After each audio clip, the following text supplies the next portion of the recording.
Good morning, Hattiesburg. We're here to talk about community issues. Mr. Woullard, got a lot of stuff going on in the community, a lot of things happening around the state that are affecting folks in the hub city, and one of those is Initiative 42. Tell us what you feel about Initiative 42 and the full funding of MAEP and what that means for folks in your district. First of all, good morning or good afternoon. I would like to take this time to really talk to you about the Initiative 42. I feel that it's one of the most important pieces of legislation that we will deal with in our time.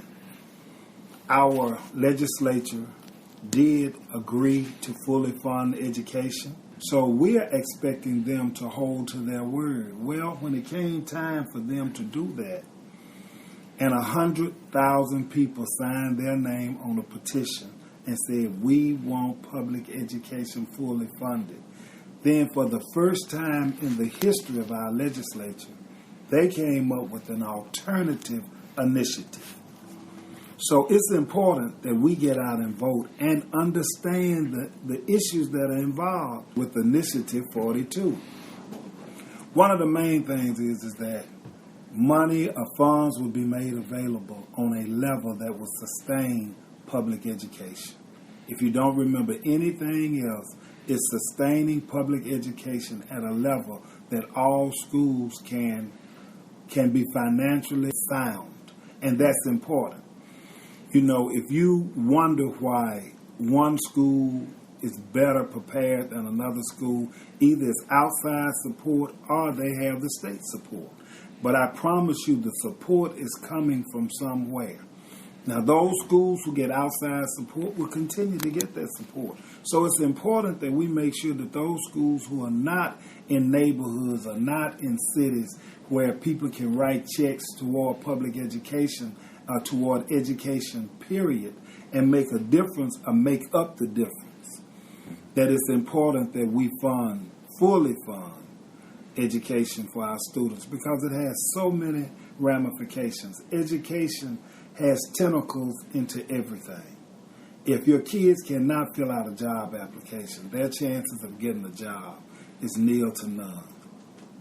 It was a survey done, and in Mississippi, the average prisoner in our system reads on a 4th grade level or below.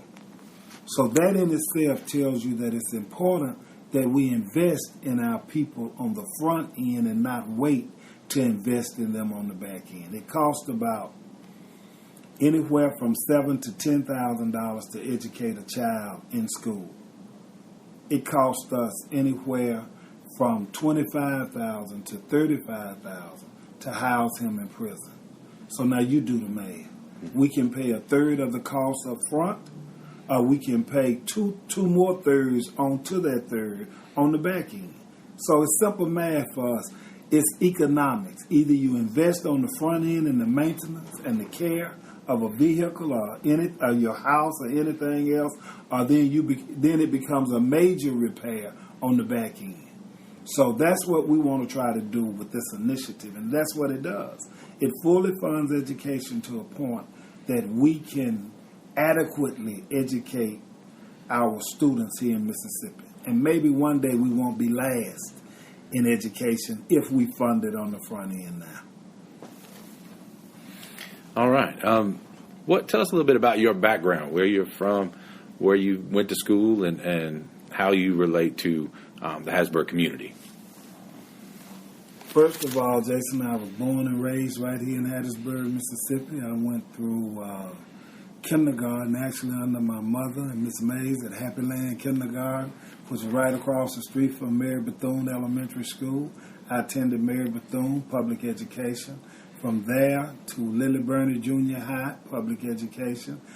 2 years at Rowan High School, and then we graduated in 72, which I guess I'm dating myself now. We graduated from HHS, Hattiesburg High School. So all of my formal education through high school has been through the public school district. From there to Jackson State, and from Jackson State to Lincoln University. After Lincoln University, the military.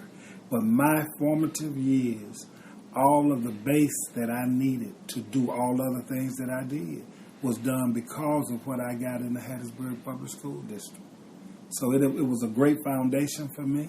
It gave me what I needed, and I want to see it flourish. And then you now serve on the Board of Supervisors for Forrest County in District 4. Exactly where is District 4? What areas of the community are included in District 4? District 4 includes, let's start on the very southern end. You have a McLaurin district.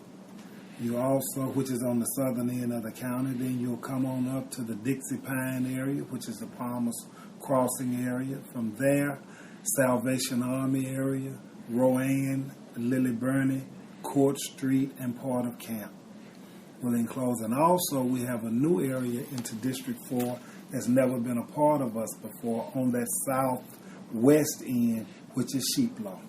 Great. Now, as a supervisor for Forrest County, you have a lot of experience working with the schools. Tell us a little bit about working with the school district and how you became familiar with education through that work. Since I've been supervisor, we have funded, and this is where the funds are collected for our county schools. We do not collect funds for our city school. That's done through the mayor and council. But for our county schools, all that is collected through us. This year's budget is around $7 million. That's the county part that our resident pays the taxes on. Now, the state is responsible for the rest, and the federal government, whichever title funds that we can get because of our certifications or because of our needs. So we fund actually about $7 million with the county for their county funds. Also, at the end of the year, there's something called a shortfall. If they have a shortfall in their funding, they come back to us. And we're responsible for making sure that they get that shortfall.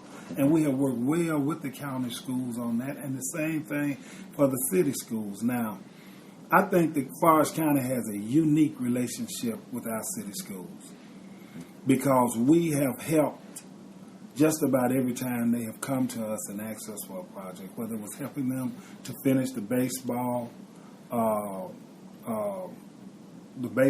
fields and some of the buildings there, or whether it was helping them after the storm. And we did new buildings around the stadiums where the coaches are now. Forrest County participated very greatly in that. And we also work with them. We take out ads through the programs throughout the year.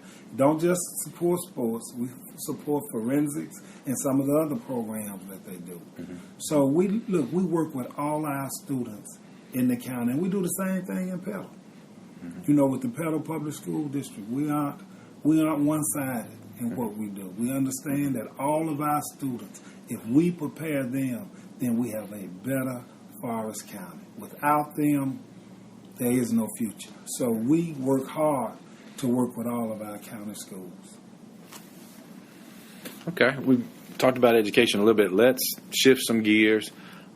Let's talk a little bit about our utilities. Over 2 years ago, we had a meeting with the power company where they invited churches, they invited governmental officials, basically anybody who wanted to come to a luncheon, and they had it at the power company in one of the rooms in the building where you actually pay your bills on Pine Street. Well, their topic was that an 18% increase was coming. Well, really at the time they were discussing a 22% increase. It was going to come at 18% and then the rest later on. Well, since that time, we've had lawsuits to delay it. We're going to be getting a refund back. But at the end, I think the 18% will prevail because of the plant and other things that's being built to provide us energy. With that being said, I saw two areas that were going to be problematic. One of those areas were seniors. The others was people on fixed income. If you have no way to increase your income and you're living off $800 a month and your utility bill goes up by 18%, it's hard for you to make that adjustment with no more income. So as we discuss those things, as we discuss the seniors, as we discussed income being limited, one of the things that we came up with the power company in that discussion was going to the low-income homes as well as the seniors and offering something that would offset the 18%. I asked them if they would do 500 slots for the Palmer's Crossing area. The power company agreed to do it. We took 3 months, had people to sign up. At the end of the day, when the dust cleared, between 125 and 130 people actually signed up to have their homes weatherized, whether that was insulation in the ceiling, whether that was caulking around the window, ceiling doors, whatever it would do to try to help them get an 18% reduction in the cost of their bill, which could offset it. Well, that went well, but we did not use all of our slots. Mm-hmm. So now we're going to have a round 2 that we're discussing with the power company, that they're going to have people signing up. They're going to come back with another 500 slots. They're going to spread that all over the city, and with the ability, with the option to increase those numbers. So I'm going to be talking to you about signing up to get your house weatherized. If not, you're going to have dollars going under your door, dollars going out of your windows, and dollars going through your roof. So let's get ready to take advantage of that. Absolutely. And that weatherizing and adjustments there, that's at no cost to the residents. No cost to the residents. Mississippi Power is coming in, and they're doing all of that work for the residents here, just to try to help, our folks deal with some of this, potential increase that's coming, try to offset some of that cost. And it's because, we were able to reach out to Mississippi Power and really advocate on behalf of the residents, exactly, in the face of this looming increase. Okay, we've talked about some of that now. Another utility that we are dealing with, of course, that everybody's talking about is the wastewater treatment, how we're going about doing that, and then how we're going to fund the treatment of that. Can you talk to us a little bit about that and what it means for District 4? We will be affected all across District 4 except in the Sheeplow area and also in the McLaurin area. But the rest of District 4 will be affected greatly by this. My position, my official position on this, is that it does not matter to us as residents which system they use, other than cost. If one would be more cost effective than the other, we definitely want to use that system. But I really think as far as cost is concerned, it's going to be 6 in one hand and a half dozen in the other. Whichever system we use, we're going to end up with around $150,000, $150 million that we're going to have to pay back over a 30-year period, which is going to turn into $630 million over that 30-year period. We have a couple other hurdles that we're going to have to jump along with that. Ms. Delgado drew a drawing on a napkin as we sat and ate to eat one day, and she explained this process. We still have to worry about our infrastructure. How do we get the product from the homeowner's house or from the business house to the facility to be treated? That's going to be an ongoing problem because most of Hattiesburg proper is probably 60 to 100 years old. Now, some of it we have replaced, some of it we hadn't. Plus, while you're replacing that, you still have to maintain what you have. So I don't see an amount that we can go up on individuals and businesses that's going to be adequate to pay these bills and also maintain the cost of maintenance on our system. So with that being said, there has to be some alternatives. And right now, the greatest, I think, alternative is to be able to put a 1 cent or 2 cent sales tax on through the legislature. Now, that's done by them giving us permission to vote ourselves to put a tax on ourselves. Now, why is that fair? If I live in Summerall and I decide to drive up to one of our eateries here and I decide to use that facility, then I get a chance to help pay for it with my taxes that I pay on the meal. I think that's fair. Everybody who uses the system gets a chance to help pay for it. Not just the residents, not just the businesses, because we're going to have to be careful with putting costs on businesses. Businesses can locate anywhere they want to locate. Right. I mean, we have county lines drawn, but that does not stop them. It's not a toll booth to say you can't go outside of our county. Right. So when our water bills go up, when the cost of business goes up for doing business in Hattiesburg, whether it's in taxes, whether it's in water costs, people look for other places that they don't have to pay that. So those people who choose to live outside the city, but frequent the city, whether it's eating, working, whatever it is, I'm sure that they really want the opportunity to help pay for this. But we need to give them that opportunity. So that's one of the areas that we're going to have to work on this coming up legislative session. We're going to have to get our people on board, meaning our representatives and our senators, to support this issue. And if not, then let's do like Initiative 42. Let's take petitions up. Let's show the governor, everybody else, that this is something that we need. Because I promise you, we're not the only city that's going to be facing this.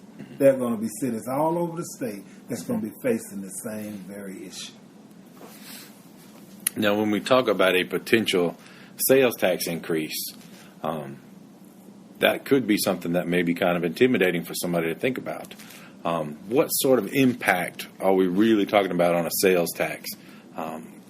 What is our percentage that we would need to be able to cover something like this? Is this something that's going to affect people really deep in their finances? It has been projected that 1 cent will bring in about $10 million a year. If you took that whole $10 million and put it toward paying off the debt, that would not offset the increases that we're going to get.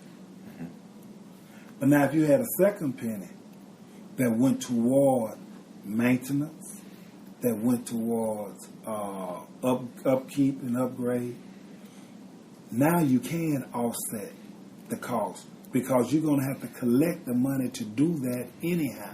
So what it would do, it would keep their taxes really down. So now you're paying this on a hamburger once or twice a week, however often you go out and eat, as opposed to it being on your water bill, which you pay every month. And it's something that you got to have. It's not a choice. Right. To whether you have water and sewer or not. And in Hattiesburg, they're both connected together. When you pay one bill, you pay the other. If they cut it off, you're cut off from both. So the impact is greater if we don't do it than it is if we do it. So potentially, what could our water bills look like compared to a 2% or a 2 cent sales tax? Your water bill, let's say right now if your water bill is $41, which is about what I pay. I have a household of 2 with frequent visitors and my grandkids. Okay. So I don't think I'm typical. I think most houses have living in them 3 to 4 people, some even more. Their water bills is probably double mine, right at about $80. Now you compound that with a 300% increase, and you do the math. Now water bills will be looking like utility bills. That's the alternative for us not putting sales tax on, for 1 or 2 cent sales tax being put on. That's our alternative. And this is the projections of the people who provided the numbers for this. This is not my projections. They said anywhere from almost a 300% increase or greater. We want to give our residents a chance to give us some input on those topics. If you want to send in a question or a comment, you can email those to us at electrodwoolard@gmail.com. That's electrodwoolard@gmail.com. You can also find Elect Rod Woullard on Facebook. So find us there, and just give us your comments and your thoughts, and we will be glad to hear from you and try to address some of those. Are there any other topics that you'd like to touch on this week before we sign off? I just want to talk to everybody about the importance of Initiative 42. We started with that, and I want to end this session with that. It's too important to let confusion stop us from dealing with this issue. I'm asking all the churches, pastors, deacons, anybody, or Sunday school teachers, let's explain this issue and let's show people how it's going to be on the ballot. Because I think the way they're going to have it on the ballot is going to be a little confusing. So let's clear this up on the front end. Let's start working with the voters now so that on November the 3rd, they won't be still confused, and that they will understand what it's going to take to fund public education and what we need to do to make sure that it's done. All right. Thank you very much. Well, you've been listening to Forrest County Supervisor District 4, Mr. Rod Woullard, and we will see you again next week. Thank you very much.